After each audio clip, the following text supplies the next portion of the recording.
Friends, मैं आज आपको माँ शाकंभरी की पावन कथा सुनाऊंगी। प्राचीन समय की बात है। दुर्गम नाम का एक महान दैत्य था। उसका जन्म हिरण्याक्ष के कुल में हुआ था। उसके पिता का नाम रुरु था। देवताओं का बल वेद है। वेद को लुप्त हो जाने पर देवता भी नहीं रहेंगे, ऐसा सोचकर दुर्गम ने ब्रह्मा जी से वर पाने की इच्छा से उनकी प्रसन्नता के लिए बड़ी कठोर तपस्या की। उनकी तपस्या से प्रसन्न होकर ब्रह्मा जी ने उन्हें दर्शन दिया और उनकी इच्छा अनुसार वर मांगने के लिए कहा। दुर्गम ने ब्रह्मा जी से कहा, पितामह, यदि आप मुझ पर प्रसन्न हैं तो मुझे संपूर्ण वेद की कृपा करें और देवताओं को परास्त करने की शक्ति भी दें। दुर्गम की बात सुनकर चारों वेदों के अधिष्ठा ब्रह्मा जी ऐसा ही हो कहकर अपने लोक चले गए। इसके परिणाम स्वरूप ब्राह्मणों को समस्त वेद विस्मित हो गए। स्नान, श्राद्ध, होम, श्राद्ध, यज्ञ और जप आदि वैदिक क्रियाएं नष्ट हो गई। सारे संसार में घोर अनर्थ उत्पन्न करने वाली अनंत भयंकर स्थिति हो गई। देवताओं को हवि का भाग मिलना बंद हो गया, जिससे वे निर्बल हो गए। उसी समय उस भयंकर दैत्य ने अपनी सेना के साथ देवताओं की पूरी अमरावती को घेर लिया। दुर्गम का शरीर ब्रज के समान कठोर था। देवता उसके साथ युद्ध करने में असमर्थ होने के कारण भागकर गुफाओं में छिप गए और आराधना में समय बिताने लगे। अग्नि में हवन न होने के कारण वर्षा भी बंद हो गई। पृथ्वी पर लोग एक एक बूंद जल के लिए तरसने लगे। घोर अकाल और अनावृष्टि के कारण लोगों के प्राण संकट में पड़ गए। संसार को घोर संकट से बचाने के लिए ब्राह्मण लोग हिमालय पर गए और मन को एकाग्र करके पराम्बा भगवती की उपासना करने लगे। लोक कल्याण के लिए तपस्यारत ब्राह्मणों पर भगवती प्रसन्न हुई। उन्होंने अनंत आंखों से संपन्न दिव्य रूप में उनको दर्शन दिया। भगवती का वह विग्रह कज्जल के पर्वत की तुलना कर रहा था। आंखें ऐसी थी मानो नीलकमल हो। कंधे पर उठे हुए थे। विशाल वक्ष स्थल था। हाथों में वाण, कमल में पुष्प, पल्लव और सुशोभित थे। भगवती ने शाक आदि खाद्य पदार्थ तथा अनंत रस वाले फल ले रखा था। विशाल धनुष देवी की शोभा में वृद्धि कर रहा था। संपूर्ण सुंदरता का सारभूत देवी का वह रूप बड़ा कमनीय था। करोड़ों सूर्य के समान वह विग्रह करुणा का अथाह समुद्र था। करुणार्द्र हृदया भगवती अपनी अनंत आंखों से सहस्त्र जलधाराओं की वृष्टि करने लगी। उनके नेत्रों से निकले हुए जल से 9 रात तक घनघोर वृष्टि हुई। उस पवित्र जल से संपूर्ण संसार तृप्त हो गया। नदी और समुद्र में बाढ़ आ गई। छिपकर रहने वाले देवता अब बाहर निकल आए। देवताओं और ब्राह्मणों ने भगवती की स्तुति करते हुए कहा, अपनी माया से संसार की संरचना करने वाली, भक्तों के लिए कल्प वृक्ष, लोक कल्याण के लिए दिव्य विग्रह धारण करने वाली भगवती, तुम्हें कोटिस प्रणाम है। तुमने सहस्त्र नेत्रों से जल वृष्टि करके इस संसार का महान कल्याण किया है। अब तुम्हारा यह संकल्प, यह स्वरूप सताची नाम से विख्यात होगा। अंबिके, हम सब भूख से अत्यंत पीड़ित हैं, अतः तुम्हारी विशेष स्तुति करने में असमर्थ हैं।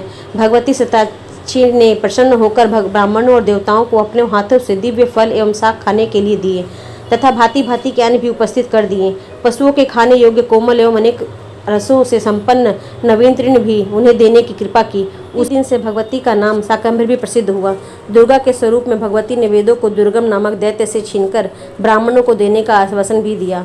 भगवती सताची के द्वारा संसार एवं देवताओं की सुरक्षा और संरक्षण की बात सुनकर दुर्गम दैत्य अत्यंत कुपित हुआ। वह अपनी सेना के साथ अस्त्र शस्त्र से सुसज्जित होकर भगवती के से युद्ध करने के लिए चल पड़ा। उसके पास एक अछैनी सेना थी। देवताओं की सारी सेना घेर कर वह दैत्य भगवती के सामने खड़ा हो गया। भगवती शिवों ने ब्राह्मण और देवताओं के चारों ओर तेजोमय चक्र खड़ा कर दिया और स्वयं बाहर निकल आई। देवी और एवं दुर्गम दैत्य ने के बीच भयंकर संग्राम प्रारंभ हो गया और दोनों ओर की बाण वर्षा से सूर्यमंडल ढक गया। देवी के श्रीविग्रह से बहुत ही उग्र शक्तियाँ प्रकट हुई। कालिका, तारिणी, बाला, त्रिपुरा, भैरवी, रमा, बागला, मातंगी, त्रिपुर सुंदरी, कामाक्षी, तुलजा, जम्भिनी, मोहिनी, गृह काली और 10 सहस्त्र बाहुका आदि नाम वाली 32 शक्तियाँ उत्पन्न हुई। तदंतर 64 और फिर अगणित शक्तियों का प्रादुर्भाव हुआ। उन शक्तियों ने दानवों की बहुत ही सेना नष्ट कर दी। फिर दुर्गम स्वयं शक्तियों के सामने उपस्थित होकर उसने युद्ध करने लगा। 10 दिनों के युद्ध में उस दैत्य को संपूर्ण सेना हार गई, इसलिए वह क्रोध और अमर से भरा हुआ था। थोड़े ही समय में उस महापराक्रमी दैत्य ने देवी की संपूर्ण शक्तियों का पर विजय प्राप्त कर ली। तदंतर वह पराम्बा भगवती के सामने अपना रथ ले आया। तब भगवती, जगदम्बा और दैत्य के बीच भीषण युद्ध होने लगा। हृदय को आतंकित कर देने वाला यह भयंकर युद्ध दोपहर तक चलता रहा। इसके बाद देवी ने दुर्गम पर 15 बाणों से प्रहार किया। दुर्गम के रथ के चारों ओर घोड़े देवी के चारों बाणों के लक्ष्य हुए। एक बाण सारथी को लगा, एक बाण ने दुर्गम के रथ की ध्वजा काट दी। 2 बाणों ने दुर्गम के दोनों नेत्र और दोनों भुजाओं को बांध दिया। जगदम्बा ने के 5 बाणों से उस दैत्य की छाती को विदीर्ण कर दिया। अंत में वह दैत्य रक्त वमन करता हुआ धरती पर गिर पड़ा।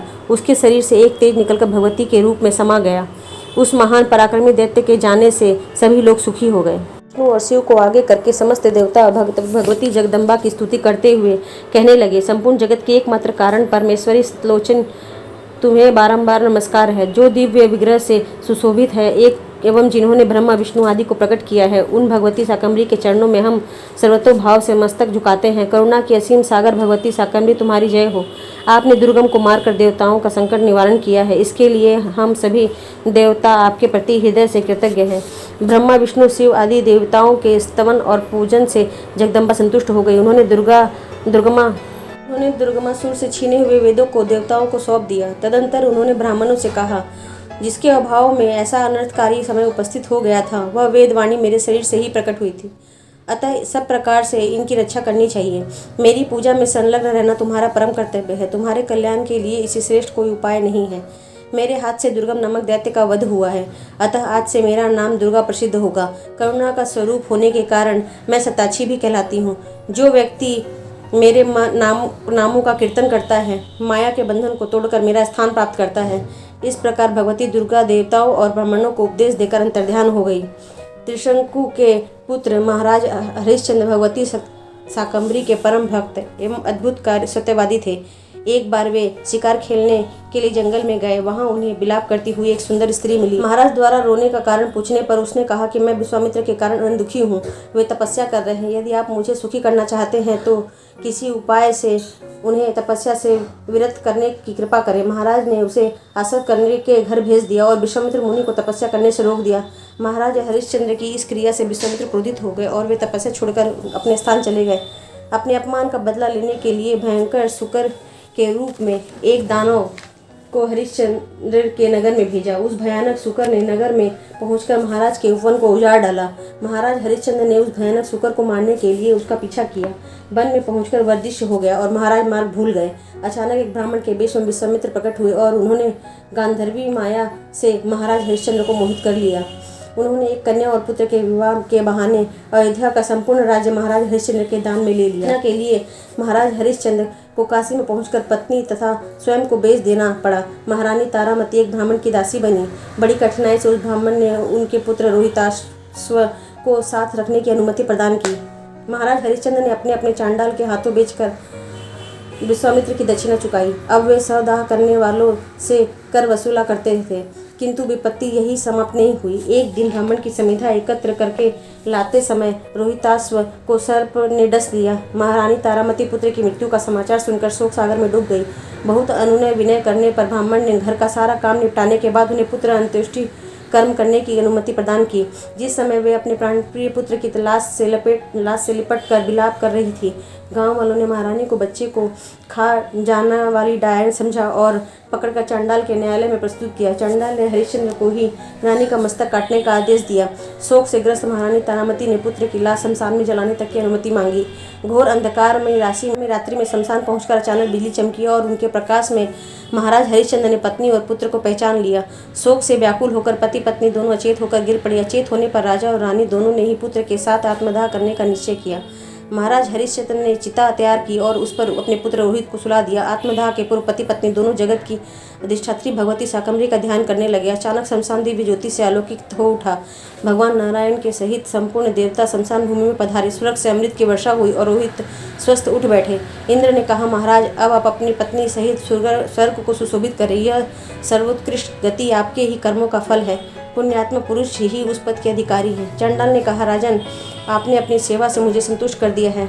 अब आप स्वतंत्र हैं। हरिश्चंद्र ने देखा कि उनका स्वामी चंडाल कोई नहीं साक्षात धर्मराज है। विश्वामित्र ने अयोध्या का राज्य महाराज हरिश्चंद्र को वापस कर दिया और कुमार रोहिताश्व का अयोध्या के राज्य पद पर अभिषेक हुआ। अंत में महाराज हरिश्चंद्र ने अपनी पत्नी और अयोध्या की प्रजा के साथ स्वर्ग के लिए प्रस्थान किया।